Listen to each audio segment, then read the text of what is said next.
I'm impressed that on such a dreary day, so many people came out to the groundbreaking here. You know, I'm going to go off script right off the bat. The support we get from this community is we just couldn't be what we are without it.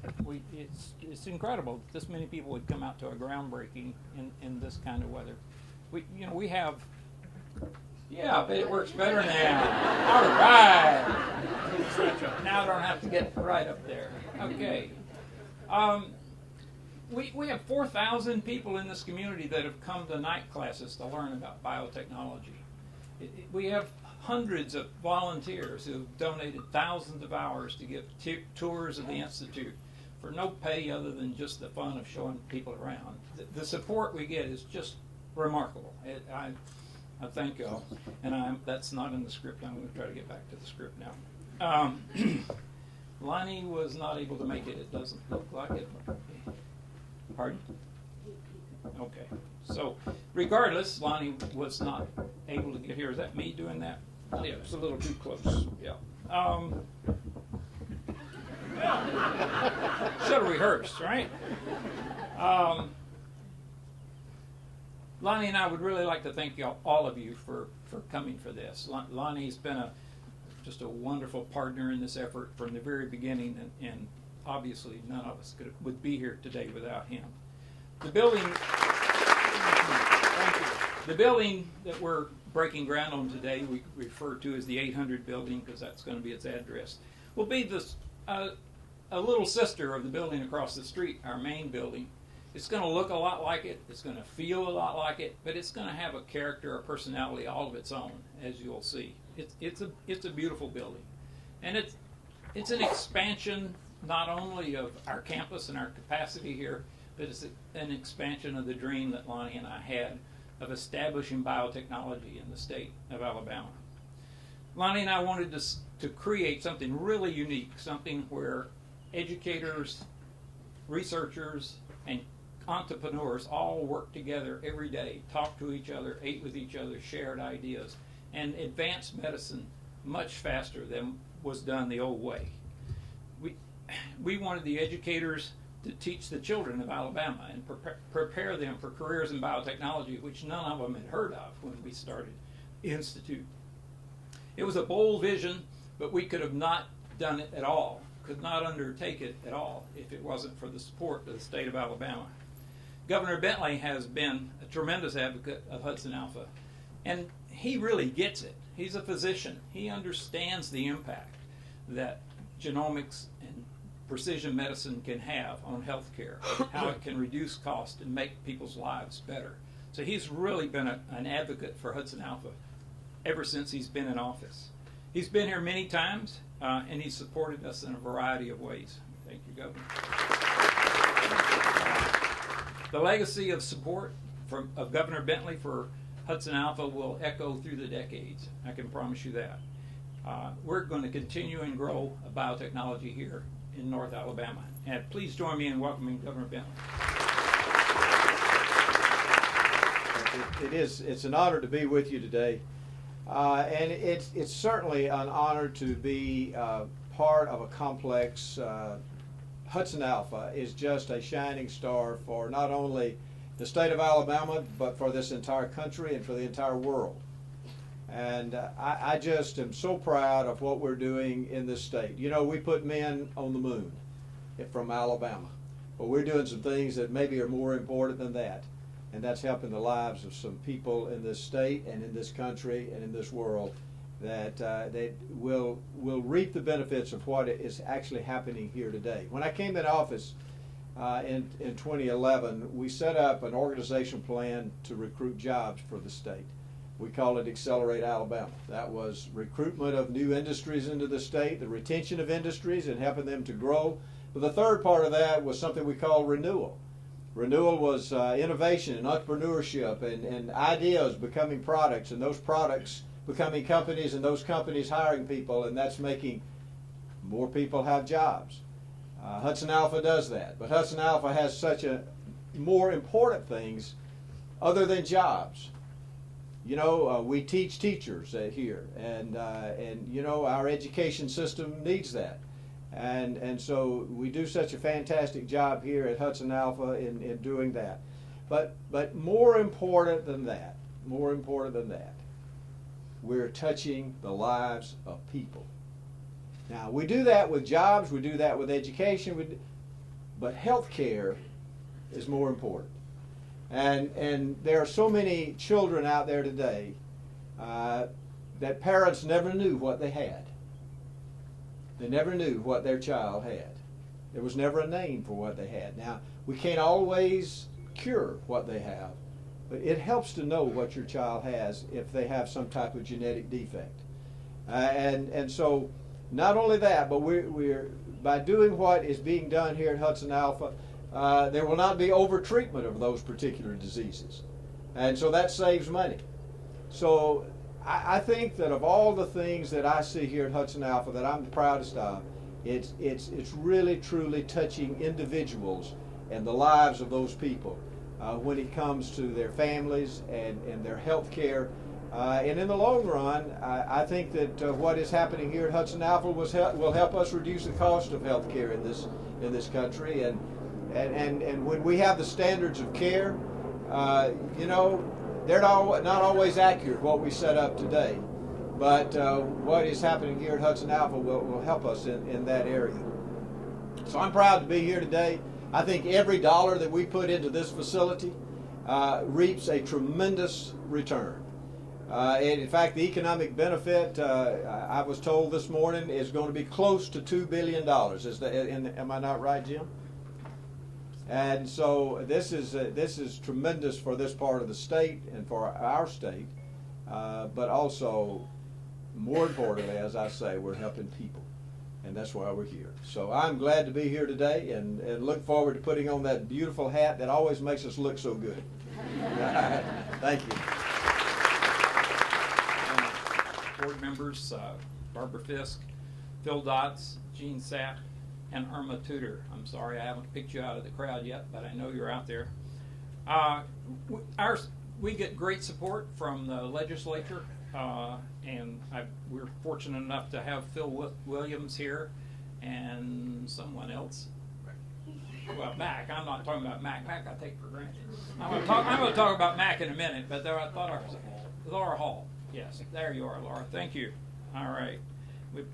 Other people, Rose Allen, the chair of Madison County Chamber of Commerce, and Aaron Koshut, the director of Cummings Research Park, and Carrie Suggs with Governor Shelby's office, Senator Shelby's office. I don't think he'd like that.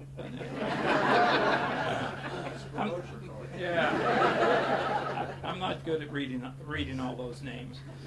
A number of Hudson Alpha resident companies are here too, and I can look around the room. I see Brian Pollitt back there with Kylos, and Marshall Schroeder, and Luke Dorian from Conversant, and Joel Peak Microarrays.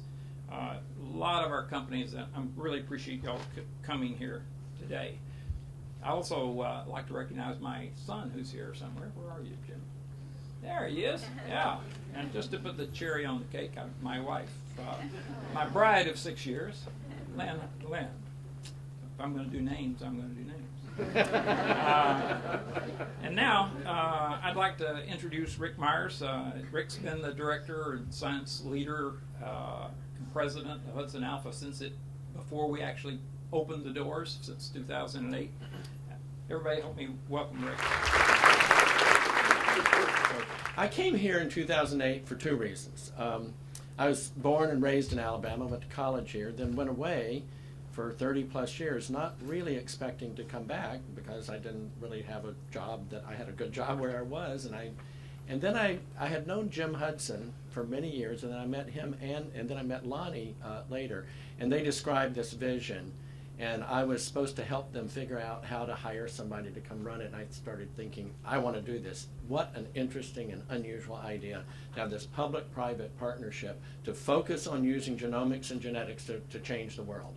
And that's in certainly in people, in our health care, and our diseases, but also in agriculture and other things that are important. And so that was the second reason. And boy, am I happy that I did this. It's great to be back home. Home was actually south of here, but it was Alabama. That's important to me, but also just to have the honor of working with so many talented people. And also, I want to echo with Jim, the state and the community, I've never seen anything like it in terms of the support. That means an enormous amount to all of us. This unique way that Jim and Lonnie, Lonnie, two of Lonnie's daughters, Emily and Barbara, are here representing him, set this up was just a game changer, and it still is a game changer. We talk about this around the world, and people haven't seen anything like it. Certainly we love it when they come and see as well. This model really is unique. By what we're doing is we co-locate researchers and educators in the same building with people who work in companies. We started out with 5 biotech companies. We have 35 now, and those are growing. Part of the reason we need this building is we're bursting at the seams. It's wonderful to be in that position. And we interact with each other. The nonprofit side writes grants, raises money, does research, makes discoveries that we try to get to be applied as soon as possible. And a lot of that has to do with rubbing elbows next door with in the same building and the same campus with the companies. And these really are already, I mean, we've been here for 8 years, and we're making game-changing and life-saving discoveries and applications, not on a daily basis, but continuously. And we're expecting that to soar. We've actually, I mean, it really has been successful. We went in the nonprofit side from 10 faculty members to 16 just last year, so it's a big growth. We increased by more than 50%. And as I said, the companies have grown from 5 to 30. I honestly didn't think that we'd be doing this quickly. I thought it would take longer, and I certainly didn't think that we would be practicing genomic medicine, where we have the Smith Family Clinic, Howard Jacob, and a number of faculty working on actually applying this and seeing patients to make a difference in their lives in the way that the governor just mentioned.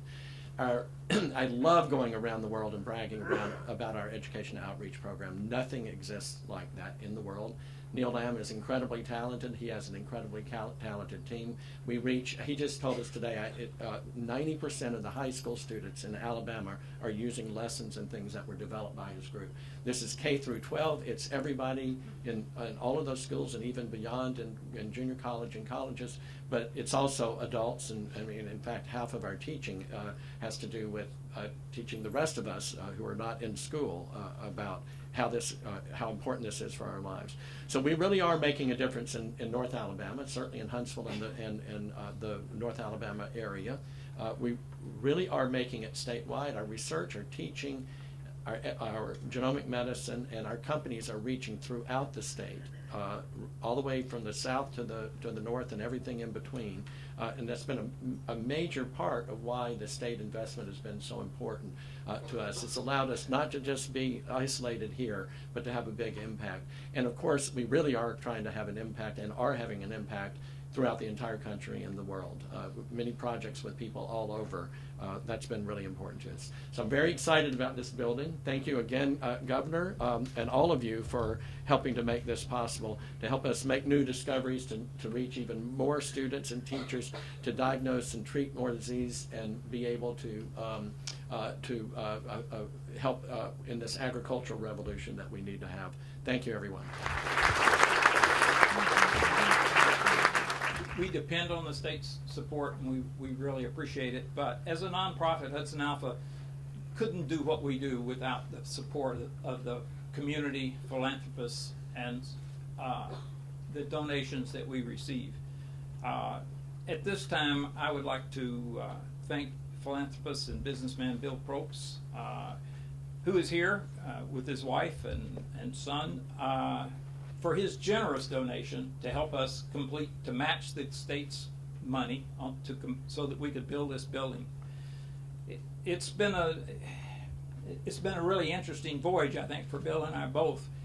We've known of each other probably all of our lives, but we never met until this year. It's just, I don't know why. We kind of stand around and talk about it sometimes, but I've really enjoyed the time that I've spent with Bill over this year, and have really grown to admire you and what you have done, Bill. As a pharmacist and with a long history in drug development and drug manufacturing, Bill appreciates the power of genomics to deliver the right medicine on an individual basis. Whether it's cancer or a rare disease or Alzheimer's or a common cold, genomics can deliver the best medication to each patient based on their genome. So I want to thank Bill for his generous donation, and we're proud to announce that 800 here will be the Paul Probst Center for Precision Medicine, so named for Bill's father, in honor of his father, Paul Probst.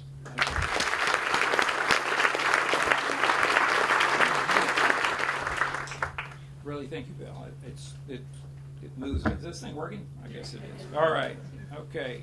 8 years ago, at our very first grand opening, Francis Collins gave the keynote address. Francis, at that time, had just finished up being the head of the Human Genome Project, the project that we're all about, really and truly. And now, Francis is the head director of the National Institutes of Health, and has been for quite a few years.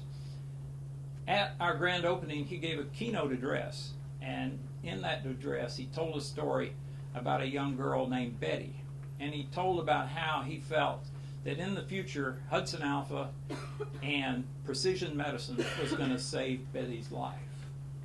Well,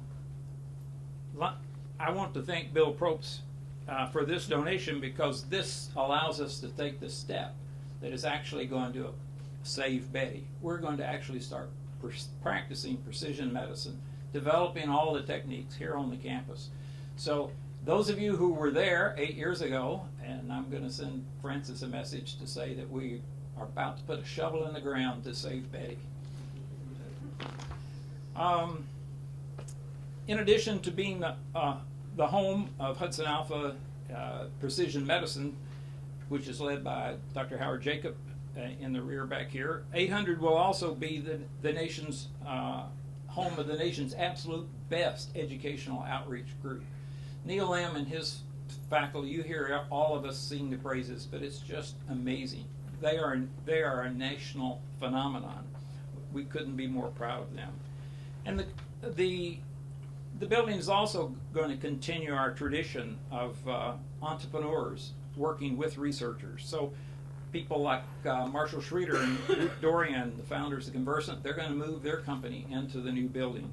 Joel Peak, founder of Alametrics, is moving into the new building. And in the true vision that Lonnie and I had when we formed Hudson Alpha, Envision Genomics, a company founded by 5 faculty members. We like to hire entrepreneurial faculty. 5 faculty members are co-founded Envision Genomics: Howard Jacob, Liz Worthy, David Bick, and Sean Levy. In addition to that, this building, Building 800, will be the home of the next generation of Hudson Alpha associate companies. There will be co-working space, joint lab space to be shared by new companies and scientists that we haven't even met yet. Whether working with the local or regional entrepreneurs or working with the state, we strive to grow health sciences in North Alabama. A strong Hudson Alpha supporter, Madison County Commissioner Dale Strong, is a visionary leader, and he's here with us today. We are grateful for the chairman's support of the Smith Family Clinic, and also our Information is Power program, where we give free genetic testing to women that are 30 years old. Please join me in welcoming Dale Strong. To Bill and Eloise Probst, we want to thank you and your family. It's not a new commitment. This is a continued commitment to make our community what it is today. To the governor of the state of Alabama, it's an honor to have you back in the Rocket City, and thank you for your commitment to see this project through. I noticed that we have the Speaker of the Alabama House of Representatives here, State Representative Laura Hall. Along, I would like to mention former Mayor Loretta Spencer is here, and also Parker Griffith is joining us. I can remember when we first broke ground here, they said they're fixed to do what? And look what has occurred. 21 years ago, I met Jim Hudson, and I don't even know if he remembers this, but he said, I want you to come and tour something that we're working on. and the word synthetic DNA was what they were working on. And he said, Dale, you hadn't seen nothing. You wait till you see what happens in the next 15 to 20 years. Well, you have lived up to what you told me that day on South Parkway. But it's an honor to serve as your chairman of the Madison County Commission. I thank each of you for being here today. I see that many of our doctors and physicians that are here, we're making a difference not only for Madison County and Huntsville, we're making a difference for the United States of America and for the world. We've accepted the challenge to take this to another level, and right here in Huntsville, Alabama is where it's going to occur. Thank you again for being here today. It's an honor to be chairman of Madison County. He's so much better at that than I am. Wow. I struggle with all these names. I get all flustered trying to remember who I spoke to. That's why he's a politician. And I'm a geeky scientist. And I did leave you out, Mac. I'm sorry. I turned a page here. I think I left a few people out, but I'm not going to try to back up. Huntsville Mayor Tommy Battle is here with us today. Mayor Battle is another visionary leader in this community, and I know we're all from this area, and what he's done in Huntsville is just fantastic. Since the time he became mayor until now, the growth and all over the city is just been wonderful. I'm so pleased that he could be here today for our groundbreaking. Please welcome Mayor Battle. You know, as you sit here and listen, you listen about the groundbreaking that we're about to break ground, but also there's been groundbreaking that's gone on here for over the past decade. Past decade, we started off with the HudsonAlpha Institute, then Rick Myers and his team came from Stanford, California. We stole something from California and brought it here, and brought a team here. And when I first became mayor, they put together a cheat sheet for me, and it was a cheat sheet that mayors can understand about what the 17 companies did that were out at HudsonAlpha. And today you have 35 companies, groundbreaking. And every one of those companies do something special. When we had the H1N1 virus came in, it was taking us 3 to 5 days to get results to find out if this person had the virus or this person didn't. And HudsonAlpha quickly came up with a solution and could turn it around in 1 day. And it made a difference to the community because it made our community safer. And then when Howard Jacobs and his crew came in from Wisconsin, and they came for a warmer place, didn't you, Howard? But they came here, and we mapped the human genome, which was groundbreaking, and then we put together the human genomic clinic, medical clinic, where we found out what we found from the genome and how to treat it. And the only one in the world is established right here, another groundbreaking. And today we'll break ground so that other companies can come and break more ground for us and make these first starts for the city of Huntsville, but not only for the city of Huntsville, not only for our community, not only for our state, but for the world. The things that will be done here will make the world a better place. And so, as mayor of the 190,000 people who live here in the city of Huntsville, all I can say is thank you to the HudsonAlpha team, to all who have made this happen today, to Bill Probst, in honor of Paul Probst, your Methodist minister father. This is a great day, and it's a great day because good things are happening for this community, but not only for this community, but for the world. Thank you. Thank you, Mayor Battle. Before we wrap things up, I'd like to recognize Brassfield and Gorey, which are out here in the audience somewhere. They're going to be responsible for bringing this beautiful building out of the ground. And the reason it's beautiful is Tim Packard at Fuquay, who's the architect for designing this. And I don't see Tim, but I know he's out there. And it is going to be a beautiful building. You're really going to enjoy it. After we finish this, there are refreshments in the atrium for all of you that would like to come over and join us. And official groundbreakers, it's time for us to find a hat and a shovel and go over and break the ground. I thank everybody for coming, and let's dig for Betty.